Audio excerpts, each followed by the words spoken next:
Bapa, aku mau supaya dimanapun aku berada, mereka juga yang telah Engkau berikan kepadaku, mereka juga akan melihat kemuliaanku yang telah Engkau berikan kepadaku, sebab Engkau mengasihi aku sebelum dunia dijadikan.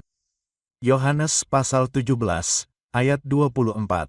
Doa Sang Penebus, khotbah yang disampaikan pada pagi hari Minggu, tanggal 18 April tahun 1858 oleh C.H. Spurgeon. Ketika imam besar zaman dahulu memasuki tempat yang maha kudus, ia menyalakan ukupan di dalam tungku pembakarannya, dan melambaikannya di hadapannya, ia mengharumkan udara dengan bau harumnya, dan menutupi tutup pendamaian dengan asapnya yang pekat. Demikianlah ada tertulis tentang dia, ia akan mengambil tungku pembakaran penuh bara api dari atas mezbah yang di hadapan Tuhan, dan segenggam penuh ukupan dari wangi-wangian yang ditumbuk dan yang kecil, dan membawanya ke belakang tabir. Ia akan menaruh ukupan itu di atas api yang di hadapan Tuhan, sehingga asap ukupan itu menutupi tutup pendamaian yang di atas hukum Taurat, supaya ia jangan mati. Demikian pula, Tuhan kita Yesus Kristus, ketika ia akan sekali untuk selamanya masuk ke dalam tabir dengan darahnya sendiri untuk membuat pendamaian bagi dosa, terlebih dahulu mempersembahkan seruan dan doa yang kuat. Dalam Yohanes pasal 17 ini, kita seolah-olah melihat pusat imamat juru selamat diasapi. Ia berdoa bagi orang-orang yang akan disalibkannya, dan ia memerciki mereka dengan darahnya, ia menguduskan mereka dengan permohonan-permohonannya.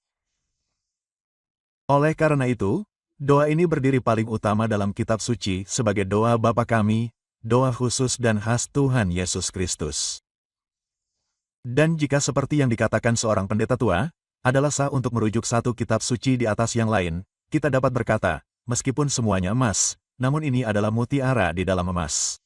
Meskipun semuanya seperti langit, ini adalah matahari dan bintang-bintang. Atau jika satu bagian dari kitab suci lebih berharga bagi orang percaya daripada yang lain, itu pastilah ini, yang berisi doa terakhir tuannya sebelum ia masuk melalui tabir yang terkoyak dari tubuhnya yang disalibkan. Betapa manisnya melihat bahwa bukan dirinya sendiri, melainkan umatnya yang menjadi pokok doanya. Ia memang berdoa untuk dirinya sendiri. Ia berkata, Bapa, permuliakanlah aku. Namun, sementara ia hanya memiliki satu doa untuk dirinya sendiri, ia memiliki banyak doa untuk umatnya. Ia terus-menerus berdoa untuk mereka.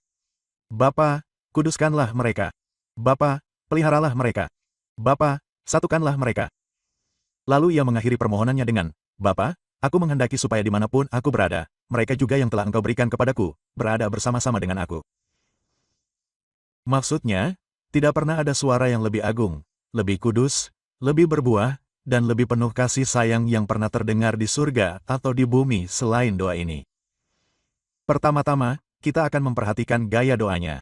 Kedua, orang-orang yang berkepentingan di dalamnya. Dan ketiga, permohonan-permohonan besar yang dipanjatkan. Pokok terakhir merupakan bagian utama dari wacana kita.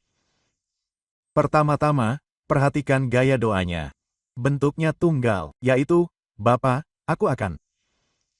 Sekarang, saya tidak dapat tidak membayangkan bahwa ada sesuatu yang lebih dalam ungkapan aku akan daripada sekadar keinginan. Menurut saya, ketika Yesus berkata, aku mau, meskipun mungkin tidak tepat untuk mengatakan bahwa ia mengajukan suatu tuntutan, namun kita dapat mengatakan bahwa ia memohon dengan otoritas, meminta apa yang ia tahu adalah miliknya sendiri, dan mengucapkan, aku mau, yang sekuat perintah apapun yang pernah keluar dari bibir yang maha kuasa. Bapa, aku mau. Merupakan hal yang tidak biasa untuk menemukan Yesus Kristus berkata kepada Tuhan, aku mau. Anda tahu bahwa sebelum gunung-gunung diciptakan, dikatakan tentang Kristus dalam gulungan kitab, ada tertulis tentang aku senang melakukan kehendak-Mu, ya Allah. Dan kita menemukan ketika ia berada di bumi bahwa ia tidak pernah menyebutkan kehendaknya sendiri, bahwa ia dengan tegas menyatakan, aku datang bukan untuk melakukan kehendakku sendiri, melainkan kehendak Dia yang mengutus aku. Memang benar Anda mendengar dia ketika berbicara kepada manusia dengan berkata, aku mau, karena ia berkata, aku ingin engkau bersih. Namun dalam doanya kepada ayahnya, ia berdoa dengan segala kerendahan hati. Dengan ukuran dan erangan ia mempersembahkan pakaiannya yang sederhana di bawah. Oleh karena itu, saya akan tampak seperti pengecualian terhadap aturan tersebut. Namun, kita harus ingat bahwa Kristus sekarang berada dalam kondisi yang luar biasa. Dia belum pernah berada di tempat dia berada sekarang. Dia sekarang telah sampai pada akhir pekerjaannya. Dia dapat berkata, aku telah menyelesaikan pekerjaan yang engkau berikan kepadaku untuk dilakukan. Dan karena itu, sambil menantikan saat ketika pengorbanan itu akan selesai, dan dia akan naik ke tempat tinggi, dia melihat bahwa pekerjaannya telah selesai, dan mengambil kembali kehendaknya sendiri, dan berkata, Bapa, aku akan melakukannya. Sekarang perhatikan bahwa doa seperti ini sama sekali tidak pantas diucapkan di bibir kita. Kita tidak boleh pernah berkata Bapa, aku akan melakukannya. Doa kita bukanlah agar kehendakku, tetapi kehendak-Mu lah yang terjadi. Kita harus menyebutkan keinginan kita, tetapi keinginan kita harus tunduk pada kehendak Tuhan. Kita harus merasakan bahwa sementara keinginan kita adalah milik kita, itu adalah kehendak Tuhan. Namun, betapa menyenangkan, saya ulangi, mendapati juru selamat memohon dengan otoritas seperti ini, karena ini memberi kepastian pada doanya. Apapun yang diminta dalam pasal itu, pasti akan dikabulkannya. Di lain waktu, ketika ia memohon sebagai perantara, dalam kerendahan hatinya, ia sangat berhasil dalam permohonannya. Betapa lebih lagi doanya akan dikabulkan sekarang, karena ia mengambil kuasanya yang besar dan dengan penuh kuasa berseru, Bapa, aku mau. Saya suka pembukaan doa itu. Itu adalah jaminan yang diberkati atas penggenapannya, yang membuatnya begitu pasti, sehingga kita sekarang dapat memandang doa Kristus sebagai sebuah janji yang pasti akan digenapi. Demikianlah pembahasan mengenai gaya doa itu. Dan sekarang kita perhatikan orang-orang yang didoakannya. Bapa, aku menghendaki supaya dimanapun aku berada, mereka yang telah Engkau berikan kepadaku, berada bersama-sama dengan aku. Ini bukanlah doa yang universal. Itu adalah doa yang mencakup di dalamnya golongan dan bagian tertentu dari umat manusia yang ditunjuk sebagai orang-orang yang telah diberikan Bapa kepadanya. Sekarang kita diajarkan untuk percaya bahwa Allah Bapa, sejak sebelum dunia dijadikan, telah memberikan kepada anaknya Yesus Kristus sejumlah orang yang tidak dapat dihitung jumlahnya, yang akan menjadi upah kematiannya, tebusan atas penderitaan jiwanya, yang akan dibawa kepada kemuliaan kekal melalui jasa sengsaranya dan kuasa kebangkitannya. Inilah orang-orang yang dimaksud di sini. Kadang-kadang dalam kitab suci mereka disebut orang-orang pilihan karena ketika Bapa memberikan mereka kepada Kristus, Ia memilih mereka dari antara manusia. Di lain waktu mereka disebut orang-orang terkasih karena kasih Allah telah diberikan kepada mereka sejak dahulu kala. Mereka disebut Israel. Karena seperti Israel dahulu kala, mereka adalah umat pilihan, generasi yang agung. Mereka disebut warisan Allah. Karena mereka sangat dikasihi di hati Allah.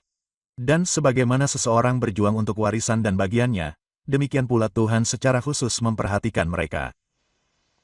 Jangan sampai saya disalahpahami.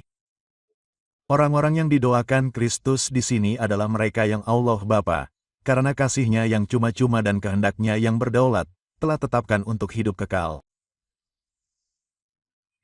Dan agar rencananya dapat terlaksana, mereka diserahkan ke dalam tangan Kristus Sang Perantara, olehnya untuk ditebus, disucikan, dan disempurnakan, dan olehnya untuk dimuliakan selama-lamanya. Orang-orang ini, dan bukan yang lain, adalah objek doa juru selamat kita. Bukan tugas saya untuk membela doktrin tersebut. Itu berdasarkan Alkitab. Itulah satu-satunya pembelaan saya. Bukan tugas saya untuk membenarkan Tuhan dari tuduhan tidak senonoh tentang keberpihakan atau ketidakadilan. Jika ada orang yang cukup jahat untuk menuduhkan hal ini kepadanya, biarlah mereka menyelesaikan masalah itu dengan pembuatnya. Biarlah benda yang dibentuk, jika ia cukup sombong, berkata kepada dia yang membentuknya, mengapa engkau menciptakan aku seperti ini? Aku bukanlah pembela Tuhan. Ia tidak membutuhkan pembela. Siapakah engkau, hai manusia, sehingga engkau membantah Tuhan? Bukankah ia seperti tukang periuk yang berkuasa atas tanah liat, sehingga ia dapat membuat bejana yang satu menjadi mulia dan bejana yang lain menjadi hina? Daripada berdebat, marilah kita bertanya, siapakah orang-orang ini? Apakah kita termasuk mereka? Oh, biarlah setiap hati sekarang mengajukan pertanyaan serius. Apakah saya termasuk dalam kumpulan orang-orang yang berbahagia yang diberikan Allah Bapa kepada Kristus? Saudara-saudara terkasih, saya tidak dapat memberitahu Anda hanya dengan mendengar nama-nama Anda. Namun, jika saya mengetahui karakter Anda, saya dapat memberitahu Anda dengan pasti, atau lebih tepatnya, Anda tidak perlu diberitahu. Karena Roh Kudus akan memberikan kesaksian di dalam hati Anda bahwa Anda termasuk di antara mereka. Jawablah pertanyaan ini, sudahkah Anda menyerahkan diri Anda kepada Kristus? Sudahkah Anda dibawa oleh kuasa kasih-Nya yang bebas untuk menyerahkan diri Anda secara sukarela kepadanya? Pernahkah engkau berkata, "Oh Tuhan, tuan-tuan lain telah berkuasa atasku, tetapi sekarang aku menolak mereka dan menyerahkan diriku kepadamu. Tidak ada tempat perlindungan lain bagiku. Menggantungkan jiwaku yang tak berdaya kepadamu. Dan sebagaimana aku tidak memiliki tempat perlindungan lain, maka aku tidak memiliki Tuhan lain. Aku tidak berharga, tetapi dengan diriku ini, aku memberikan semua yang kumiliki dan seluruh diriku kepadamu. Memang benar aku tidak pernah berharga untuk dibeli, tetapi karena engkau telah membeliku, engkau akan memilikiku. Tuhan, aku menyerahkan diriku sepenuhnya kepadamu. Baiklah, jiwaku, jika engkau telah melakukan ini, jika engkau telah menyerahkan dirimu kepada Kristus, itu hanyalah hasil dari pemberian kuno yang diberikan oleh Yehuwa kepada putranya, sejak dunia diciptakan. Dan sekali lagi, dapatkah engkau merasakan hari ini bahwa engkau adalah milik Kristus? Jika engkau tidak dapat mengingat saat ketika Ia mencarimu dan membawamu kepadanya, namun dapatkah engkau berkata dengan mempelainya, "Akulah kekasih-kekasihku"? Dapatkah engkau sekarang dari lubuk hatimu yang terdalam, katakanlah, "Siapa gerangan ada padaku di sorga selain engkau, dan tidak ada seorang pun di bumi ini yang kuinginkan selain engkau." Jadi janganlah gelisahkan pikiranmu tentang pemilihan. Tidak ada yang menyusahkan bagimu dalam pemilihan. Barang siapa percaya, ia dipilih. Barang siapa yang diserahkan kepada Kristus sekarang, telah diserahkan kepada Kristus sejak sebelum dunia dijadikan. Engkau tidak perlu memperdebatkan ketetapan ilahi, tetapi duduklah dan ambillah madu dari batu karang ini, dan anggur dari batu karang yang keras ini. Oh, ini adalah doktrin yang keras, sangat keras bagi seseorang yang tidak berminat akan hal itu. Tetapi ketika seseorang pernah memiliki hak atasnya, maka itu seperti batu karang di padang gurun. Ia mengalirkan air yang menyegarkan, di mana berjuta-juta orang dapat minum dan tidak akan pernah haus lagi. Nah, bagaimana pendapat gereja Inggris tentang doktrin itu? Doktrin itu penuh dengan penghiburan yang manis, menyenangkan, dan tak terkatakan bagi orang-orang saleh. Dan meskipun itu seperti batu karang terpal, yang darinya banyak orang jahat telah dihancurkan berkeping-keping karena kesombongan, namun itu seperti pisgar, yang dari puncaknya yang tinggi menara-menara surga dapat terlihat di kejauhan. Sekali lagi kukatakan, janganlah kamu putus asa, dan janganlah kamu haus lagi. Biarlah hatimu menjadi tawar. Jika engkau diserahkan kepada Kristus sekarang, engkau termasuk dalam golongan orang-orang yang berbahagia yang kepadanya Ia berdoa syafaat di atas sana dan engkau akan dikumpulkan di antara orang banyak yang mulia untuk berada bersamanya di mana Ia berada dan untuk melihat kemuliaannya. Saya akan membahas kedua poin ini secara singkat karena saya ingin membahas poin ketiga, yaitu permohonan yang disampaikan Juru Selamat. Kristus berdoa, jika saya memahami doanya, untuk tiga hal-hal yang merupakan sukacita surga yang terbesar, pekerjaan surga yang termanis, dan hak istimewa surga yang tertinggi. Hal besar pertama yang didoakannya adalah sukacita surga yang terbesar. Bapa, aku mau supaya dimanapun aku berada, mereka yang telah Engkau berikan kepadaku, mereka juga berada bersama-sama dengan aku.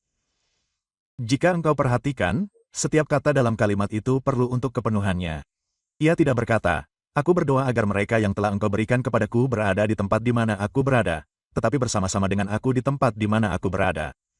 Dan dia tidak hanya berdoa agar mereka dapat bersamanya, tetapi agar mereka dapat bersamanya di tempat yang sama di mana dia berada. Dan Markus, dia tidak mengatakan dia ingin umatnya berada di surga, tetapi bersamanya di surga, karena itu membuat surga menjadi surga. Inti dan sumsum surga adalah berada bersama Kristus. Surga tanpa Kristus hanyalah tempat yang kosong. Surga akan kehilangan kebahagiaannya. Surga akan menjadi kecapi tanpa dawai. Dan di mana bisa ada musik? Laut tanpa air, kolam Tantalus. Dia berdoa saat itu agar kita dapat bersama Kristus. Itulah persahabatan kita dengannya di mana dia berada. Itulah posisi kita. Tampaknya seolah-olah dia ingin memberitahu kita bahwa surga adalah suatu kondisi dan keadaan dalam persekutuan dengan Kristus dan di tempat di mana Kristus berada. Saya mungkin, jika saya memilih, menjelaskan lebih lanjut tentang poin-poin ini, tetapi saya hanya membuang bahan mentah dari beberapa pemikiran yang akan memberi Anda topik meditasi di sore hari. Mari kita berhenti sejenak dan berpikir betapa manisnya doa ini dengan membandingkannya dengan pencapaian kita di bumi. Bapa, saya ingin agar mereka juga demikian, yang telah Engkau berikan kepadaku, biarlah besertaku dimanapun aku berada. Saudara-saudari kita, kita tahu sedikit tentang apa artinya bersama Kristus. Ada saat-saat bahagia, jeda manis di antara sarang pertempuran yang terus berlanjut dalam kehidupan yang melelahkan ini. Ada saat-saat lembut seperti di tempat istirahat tempat kita beristirahat. Ada saat-saat ketika Tuhan kita datang kepada kita dan menjadikan kita dimanapun kita sadar seperti kereta Minadib. Memang benar kita tidak diangkat ke surga ketiga seperti Paulus untuk mendengar kata-kata yang tidak boleh kita ucapkan. Tetapi kadang-kadang kita berpikir bahwa surga ketiga telah turun kepada kita. Kadang-kadang aku berkata dalam hati, wah, jika ini bukan surga, ini ada di sebelahnya. Dan kita berpikir bahwa kita tinggal di pinggiran kota surgawi. Kamu berada di tanah yang bunan, sebut tanah Bulaher. Kamu begitu dekat dengan surga sehingga para malaikat terbang menyeberangi sungai dan membawakanmu seikat mur manis dan seikat kemenyan yang tumbuh di hamparan rempah-rempah di perbukitan. Dan kamu memerasnya ke dalam hatimu dan berkata bersama mempelai wanita, seikat mur adalah kekasihku bagiku. Ia akan berbaring sepanjang malam di antara buah dadaku, sebab aku terpesona oleh cintanya dan dipenuhi dengan kesenangan-kesenangannya. Ia telah mendekatkan diri kepadaku. Ia telah menyingkapkan wajahnya dan menyatakan seluruh cintanya. Namun, yang terkasih, sementara ini memberi kita gambaran awal tentang surga, kita tetap dapat menggunakan keadaan kita di bumi sebagai kontras yang lengkap dengan keadaan yang dimuliakan di atas. Karena di sini, ketika kita melihat guru kita, itu hanya dari kejauhan. Kadang-kadang kita berpikir, berada di dekatnya, tetapi kita tetap merasa bahwa ada burung camar besar yang bertengger di antara kita, bahkan ketika kita sudah sangat dekat dengannya. Kita berbicara, Anda tahu, tentang meletakkan kepala kita di dadanya dan duduk di kakinya. Namun sayang, kita menganggapnya sangat metaforis dibandingkan dengan kenyataan yang akan kita nikmati di atas. Kita telah melihat wajahnya. Kita yakin kita kadang-kadang telah menatap hatinya dan merasakan bahwa dia murah hati. Namun malam-malam kegelapan yang panjang masih terbentang di antara kita. Kita telah menangis berulang kali bersama mempelai wanita. Oh, andai kata engkau adalah saudaraku yang menyusu pada buah dada ibuku. Bila aku mendapati engkau di luar, aku akan menciummu. Ya, aku tidak akan dihina. Aku akan menuntunmu dan membawamu ke rumah ibuku, yang akan mengajariku. Aku akan memberimu minum anggur yang harum dari sari buah delimaku. Kita bersamanya, tetapi ia masih berada di ruang atas rumah itu dan kita di bawah. Kita bersamanya, tetapi kita tetap merasa bahwa kita tidak ada di dekatnya, bahkan ketika kita paling dekat dengannya. Sekali lagi, bahkan kunjungan termanis dari Kristus, betapa singkatnya kunjungan itu. Kristus datang dan pergi seperti malaikat. Kunjungan-kunjungannya jarang terjadi bagi kebanyakan dari kita. Dan oh, betapa singkatnya kunjungan-kunjungan itu, terlalu singkat untuk kebahagiaan. Satu saat mata kita melihatnya dan kita bersukacita dengan sukacita yang tak terkatakan dan penuh kemuliaan, tetapi sekali lagi sedikit waktu dan kita tidak melihatnya. Kekasih kita menarik diri dari kita. Seperti anak domba atau hati muda, ia melompati gunung-gunung, perpecahan. Ia telah kembali ke tanah rempah-rempah dan tidak makan lagi di antara orang-orang berdosa. Jika hari ini ia ingin memberkati kita dengan rasa pengampunan dosa, besok ia mungkin akan membuat kita tertekan, membuat kita merasakan wabah di dalam diri kita.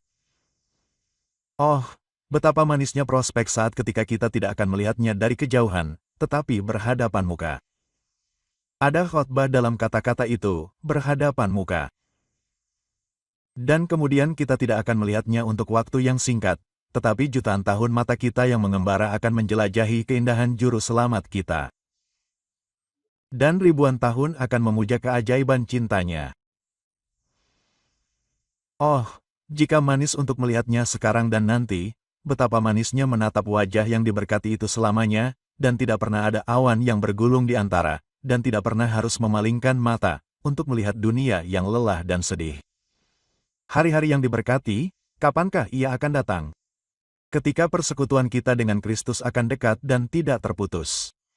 Dan mari kita perhatikan lagi bahwa ketika kita melihat sekilas Kristus, banyak yang ikut campur. Kita memiliki waktu berjam-jam untuk merenung, ketika kita benar-benar menarik dekat dengan Yesus. Namun sayang, betapa dunia ikut campur dan mengganggu bahkan saat-saat paling tenang kita, toko, ladang, anak, istri, kepala, mungkin hati. Semua ini adalah penyusup antara kita dan Yesus. Kristus mencintai ketenangan. Dia tidak akan berbicara kepada jiwa kita di pasar yang ramai, tetapi dia berkata, "Mari, kekasihku, ke kebun anggur. Pergilah ke desa-desa. Di sana aku akan menunjukkan kepadamu kekasih-kekasihku." Petik 2. Tetapi ketika kita pergi ke desa-desa, lihatlah, orang Filistin ada di sana. Orang Kanaan telah menyerbu negeri itu. Ketika kita hendak terbebas dari segala pikiran kecuali pikiran tentang Yesus, gerombolan pikiran jahat yang mengembara datang kepada kita dan mereka mengambil harta kita dan merusak tenda-tenda kita. Kita seperti Abraham dengan kurbannya. Kita menyiapkan potongan-potongan itu untuk dibakar. Tetapi burung-burung busuk datang untuk berpesta pora memakan kurban yang ingin kita simpan untuk Tuhan kita dan hanya untuknya. Kita harus melakukan seperti yang dilakukan Abraham ketika burung-burung itu hinggap pada kurban itu. Abraham mengusir mereka. Tetapi di surga tidak akan ada gangguan. Tidak ada mata yang menangis yang akan membuat kita berhenti sejenak dalam pandangan kita. Tidak ada kegembiraan duniawi, tidak ada kesenangan sensual yang akan menciptakan perselisihan dalam melodi kita. Di sana kita tidak akan memiliki ladang untuk diolah, tidak ada pakaian untuk dipintal, tidak ada anggota tubuh yang lelah, tidak ada kesedihan yang mendalam, tidak ada rasa haus yang membara, tidak ada rasa lapar, tidak ada tangisan duka. Kita tidak akan melakukan atau memikirkan apapun selain selamanya menatap anak kebenaran itu dengan mata yang tidak dapat dibutakan. Dan dengan hati yang tak pernah lelah. Untuk berbaring dalam pelukan itu selamanya sepanjang kekekalan. Untuk dipeluk di dadanya, untuk merasakan detak jantungnya yang selalu setia, untuk meminum kasihnya, untuk dipuaskan selamanya dengan kebaikannya dan dipenuhi dengan kebaikan Tuhan. Oh, jika kita harus mati untuk mendapatkan kesenangan seperti ini, kematian adalah keuntungan. Kematian ditelan dalam kemenangan. Kita juga tidak boleh berpaling dari pikiran manis bahwa kita akan bersama Kristus di mana Dia berada sampai kita ingat bahwa meskipun kita sering mendekat kepada Yesus di bumi, namun yang paling banyak yang pernah kita miliki darinya hanyalah seteguk air sumur. Kita terkadang datang ke sumur Elim dan 70 pohon palem. Namun ketika duduk di bawah pohon palem, kita merasa itu seperti oasis. Besok kita harus menginjak pasir yang terbakar dengan langit yang terik di atas kita. Suatu hari kita duduk dan minum dari mata air yang lembut dan manis. Besok kita tahu bahwa kita harus berdiri dengan bibir kering di atas air mancur mara dan berseru, "Aduh, aduh. Pahit sekali, aku tidak sanggup meminumnya." Tetapi oh di surga, kita akan melakukan apa yang dikatakan oleh Rutherford yang kudus. Kita akan menempelkan kepala sumur ke bibir kita dan minum langsung dari sumur yang tidak akan pernah bisa dikeringkan itu. Kita akan minum sampai jiwa kita benar-benar penuh. Aku akan menerima Yesus sebanyak yang dapat ditampung oleh yang terbatas dan yang tak terbatas. Orang percaya akan menerimanya. Kita tidak akan melihatnya sekejap mata dan kemudian kehilangannya. Tetapi kita akan melihatnya selamanya. Kita tidak akan makan mana yang akan seperti benda bulat kecil, biji ketumbar, tetapi cara kita makan akan menjadi gunung-gunung, bukit-bukit makanan yang luas, di mana kita akan memiliki sungai-sungai kesenangan dan lautan kegembiraan yang meluap-luap. Oh, sangat sulit bagi kita untuk mengatakan dengan semua yang dapat kita tebak tentang surga seberapa besar, seberapa dalam, seberapa tinggi, seberapa luasnya. Ketika Israel makan dari satu cabang yang indah yang berasal dari Eskol, mereka menebak seperti apa gugusan-gugusan Kanaan itu. Dan ketika mereka mencicipi madu, mereka menebak manisnya. Tetapi aku jamin tidak seorang pun di antara seluruh pasukan itu yang tahu betapa suburnya tanah itu dan betapa banyaknya tanah itu. Manisnya, betapa sungai-sungai mengalir dengan madu, dan bebatuan pun dipenuhi dengan lemak. Tidak seorang pun dari kita yang hidup paling dekat dengan guru kita dapat memberikan gambaran samar tentang bagaimana rasanya berada bersama Yesus dimanapun dia berada. Sekarang, yang diperlukan untuk membantu gambaran samar saya tentang berada bersama Yesus adalah ini. Jika Anda beriman kepada Kristus, pikirkan saja fakta ini bahwa dalam beberapa bulan lagi, Anda akan tahu lebih banyak tentangnya daripada yang dapat diceritakan oleh pewaris fana yang paling bijaksana. Beberapa matahari terbit lagi dan Anda dan saya akan berada di surga. Teruslah maju, hai waktu.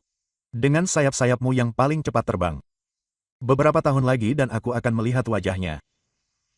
Oh, dapatkah engkau berkata, pendengarku, aku akan melihat wajahnya.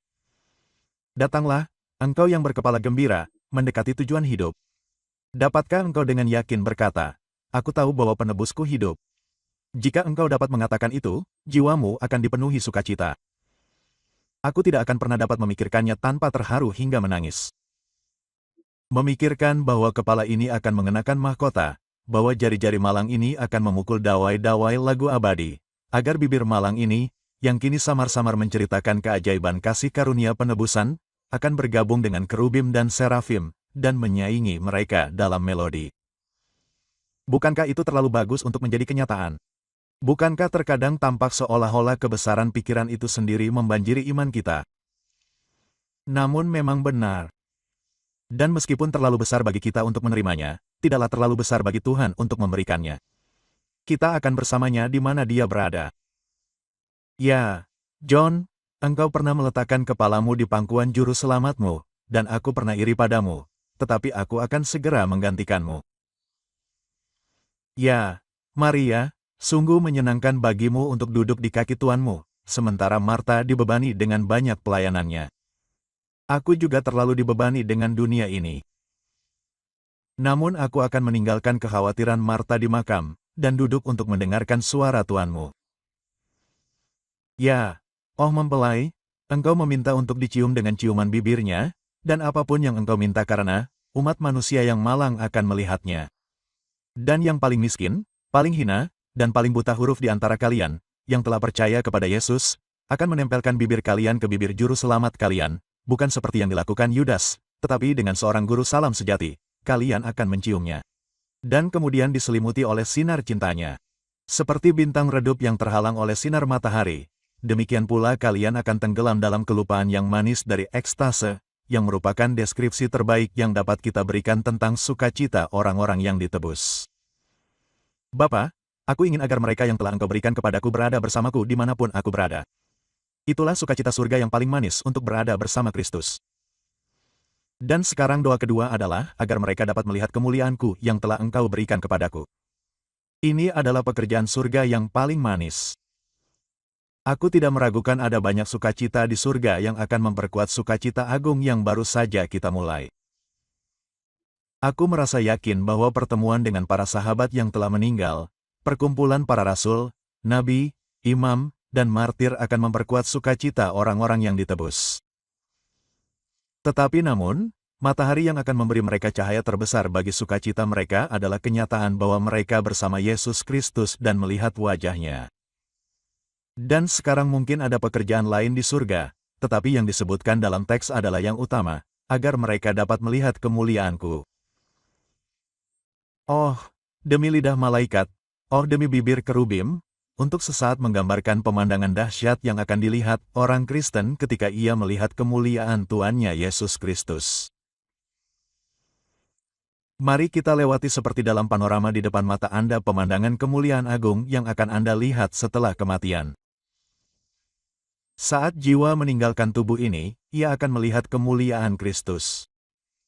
Kemuliaan pribadinya akan menjadi hal pertama yang akan menarik perhatian kita.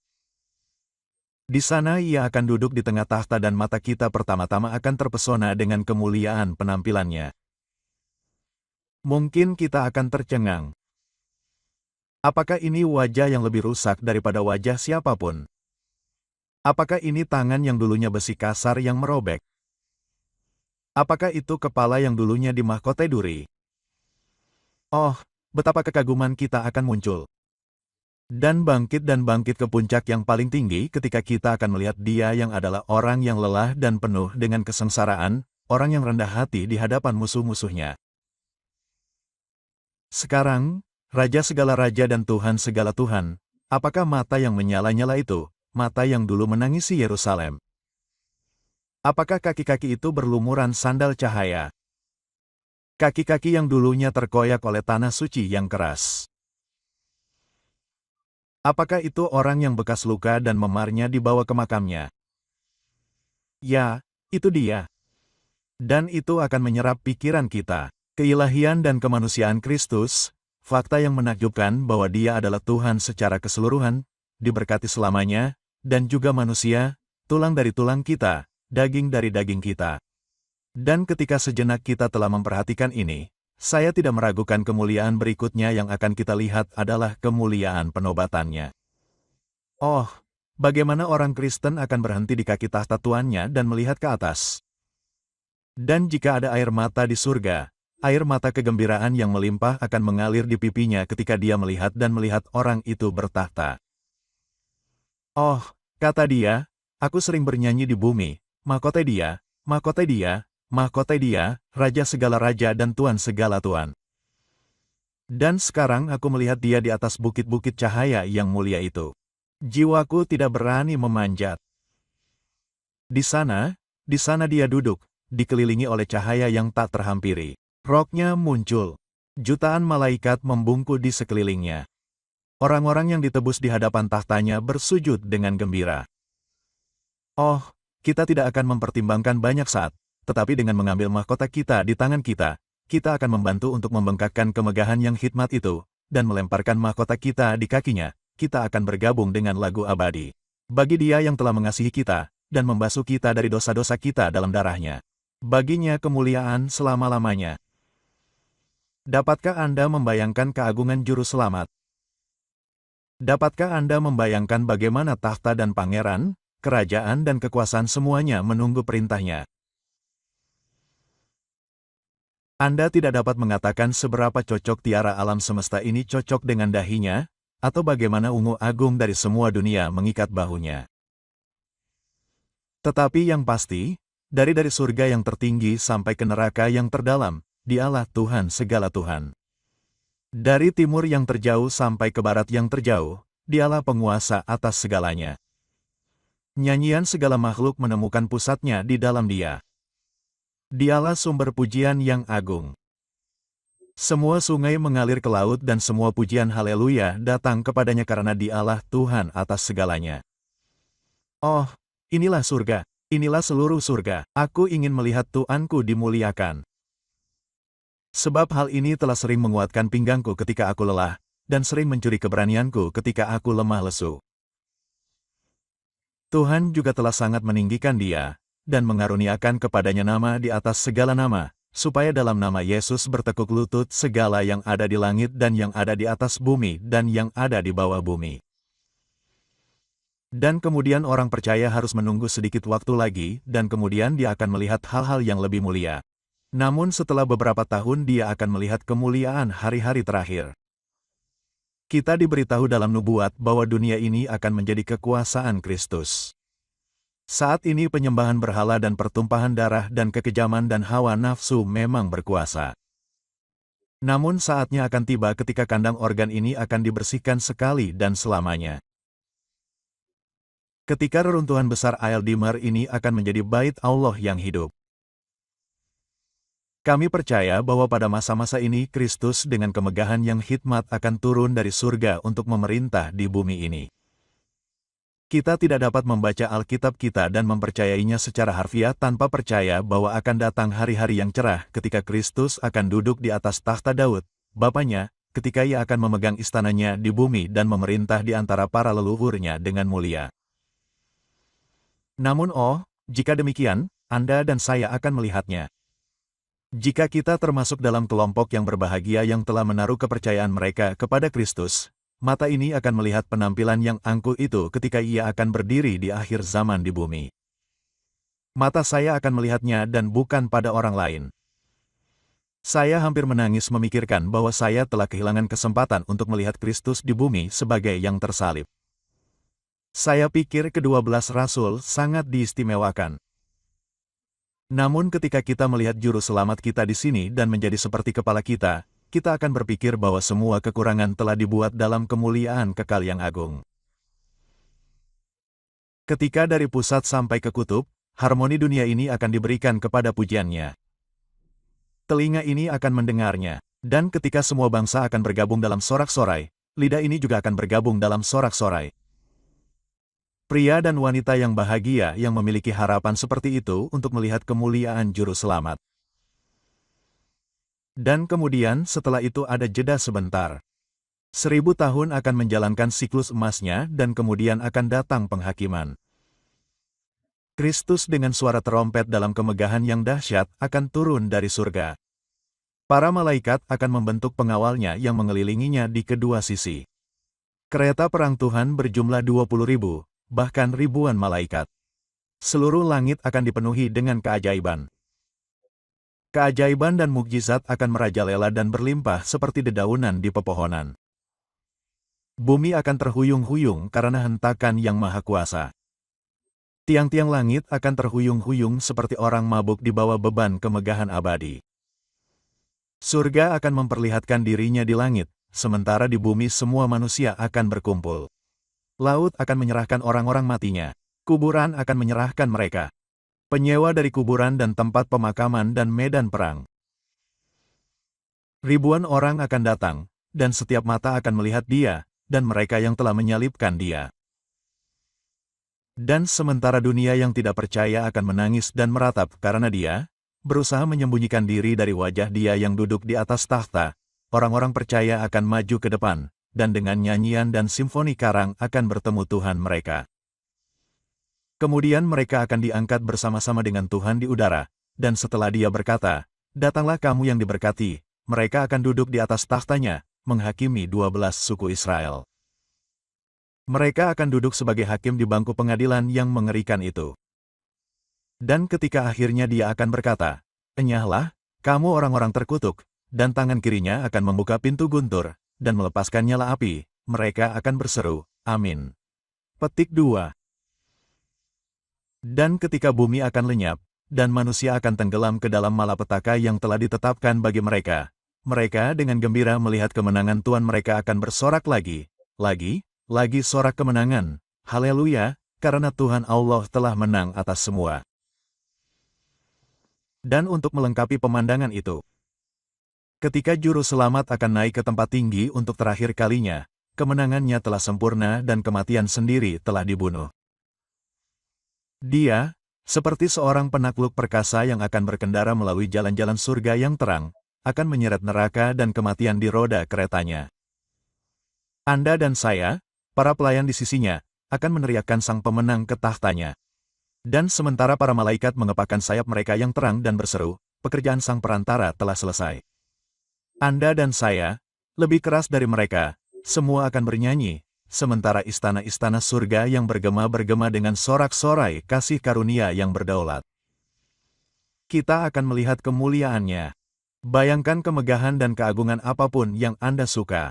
Jika Anda membayangkannya dengan benar, Anda akan melihatnya. Anda melihat orang-orang di dunia ini berlarian di jalan-jalan. Jika seorang raja atau ratu berkendara melewati mereka, apakah mereka naik ke atap rumah mereka untuk melihat beberapa prajurit kembali dari pertempuran? Ah, sungguh sepele. Apa artinya melihat sepotong daging dan darah, meskipun dimahkotai dengan emas? Tetapi oh betapa hebatnya melihat putra Tuhan dengan kehormatan tertinggi surga untuk menemaninya memasuki gerbang mutiara sementara alam semesta yang luas bergema dengan haleluya karena Tuhan Allah yang Maha Kuasa memerintah. Saya harus menutup dengan memperhatikan poin terakhir yaitu ini. Dalam doa Juru Selamat kita, hak istimewa surga yang terbesar juga disertakan. Perhatikan, kita tidak hanya akan bersama Kristus dan melihat kemuliaannya, tetapi kita juga akan menjadi seperti Kristus dan dimuliakan bersamanya. Apakah dia cemerlang? Begitu juga Anda. Apakah dia bertahta? Begitu juga Anda. Apakah dia mengenakan mahkota? Begitu juga Anda. Apakah dia seorang imam? Jadi Anda akan menjadi imam dan raja untuk mempersembahkan korban yang berkenan selamanya. Perhatikan bahwa dalam semua yang Kristus miliki, orang percaya memiliki bagian. Bagi saya, ini tampaknya menjadi jumlah total dan penobatan dari semuanya untuk memerintah bersama Kristus untuk ikut serta. Kereta kemenangannya dan memiliki sebagian dari kegembiraannya untuk dihormati bersamanya, untuk diterima di dalamnya, untuk dimuliakan bersamanya. Inilah surga, ini benar-benar surga. Dan sekarang, berapa banyak dari kalian di sini yang memiliki harapan bahwa ini akan menjadi bagian kalian? Krisum berkata dengan baik, rasa sakit neraka bukanlah bagian terbesar dari neraka. Hilangnya surga adalah kesengsaraan neraka yang paling berat. Kehilangan pandangan Kristus, persekutuan Kristus, kehilangan pandangan akan kemuliaannya, ini pastilah bagian terbesar dari kutukan orang-orang yang terhilang. Oh, kalian yang tidak memiliki harapan yang cerah ini, bagaimana mungkin kalian bisa hidup? Kalian sedang melewati dunia yang gelap menuju keabadian yang lebih gelap. Saya mohon, berhentilah dan renungkanlah sejenak apakah layak kehilangan surga demi bumi yang malang ini. Betapa sia-sianya kemuliaan abadi demi kesenangan dunia yang hanya sesaat. Tidak, berhentilah, saya mohon, pertimbangkanlah tawaran yang kalian terima. Apa untungnya bagi kalian untuk memperoleh seluruh dunia dan kehilangan jiwa kalian dan kehilangan surga seperti ini? Tetapi bagi kamu yang mempunyai harapan, aku mohon, peganglah erat-erat, hiduplah di dalamnya, bersukacitalah di dalamnya. Sebuah harapan yang sangat ilahi. Semoga pencobaan bertahan dengan baik. Semoga membersihkan jiwamu dari akal sehat dan dosa sebagaimana Kristus Tuhan itu murni. Hiduplah dekat dengan Tuhanmu sekarang. Maka bukti-buktimu akan menjadi terang. Dan ketika kamu menyeberangi banjir, kamu akan melihatnya muka dengan muka. Dan apa yang dapat diceritakan hanya mereka yang menikmatinya setiap jam. Amin.